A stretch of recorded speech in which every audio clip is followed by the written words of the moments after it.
तारीख थी 22 अप्रैल 2025।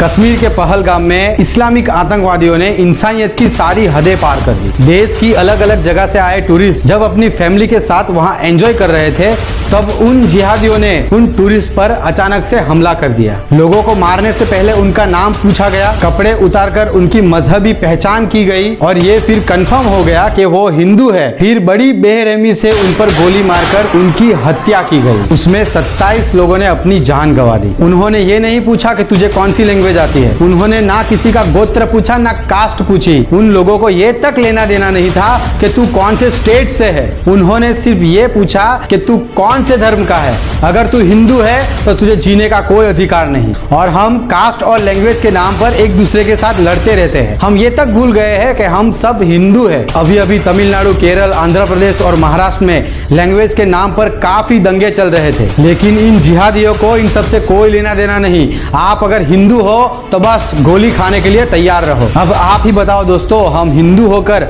हमारे हिंदुस्तान में ही आजादी से घूम नहीं सकते तो हमारा देश हिंदुस्तान कैसे कहलाएगा। मरने वाले में ओडिशा, कर्नाटक, यूपी, महाराष्ट्र और गुजरात के सूरत से, जहां मैं रहता हूं सूरत में, वहां के नागरिक थे। कौन कौन से स्टेट था, उन लोगों को ईद से कोई लेना देना नहीं। मारने वालों के लिए आप हिंदू थे, बस उनके लिए इतना ही काफी है। कश्मीर से जो वीडियोस आ रहे हैं वो देखकर देश के सभी नागरिकों का खून खौला जा रहा है। एक शख्स बीच मैदान में बेसद लाश बन के पड़ा है और उसकी पत्नी उसके बाजू में बैठकर रो रही है। एक औरत कश्मीर घूम के कश्मीर की तारीफ ही कर रही थी और थोड़ी ही देर बाद उसके पति को बेरहमी से गोली मार के मार दिया जाता है। जो लोग अपने बच्चों के साथ घोड़े पर बैठ के वैली के नजारे का मजा ले रहे थे, थोड़ी ही पल में उसके बीवी बच्चों के सामने उसके पापा की हत्या की जाती है। कहा जा रहा है कि इन हमले में 3 टेररिस्ट पाकिस्तान से आए थे और 2 कश्मीर के लोकल टेररिस्ट थे, क्योंकि इन लोगों ने पूरे एरिया की रैकी की थी। उसके बाद पूरी प्लानिंग करके आए थे।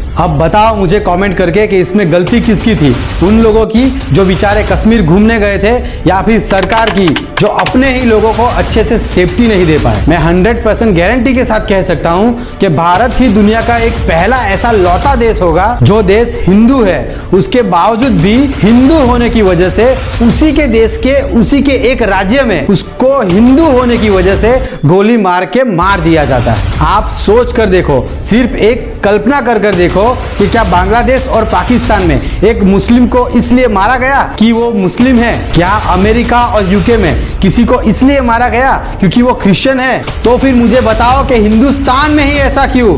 उसे सिर्फ इसलिए मारा जाता है क्योंकि वो सिर्फ और सिर्फ एक हिंदू है। वो मैंने कहीं ना कहीं सुना था कि बटोगे तो कटोगे। आज ये कहीं ना कहीं मुझे सच साबित होता हुआ नजर आ रहा है। अभी नहीं तो कब एकजुट होंगे?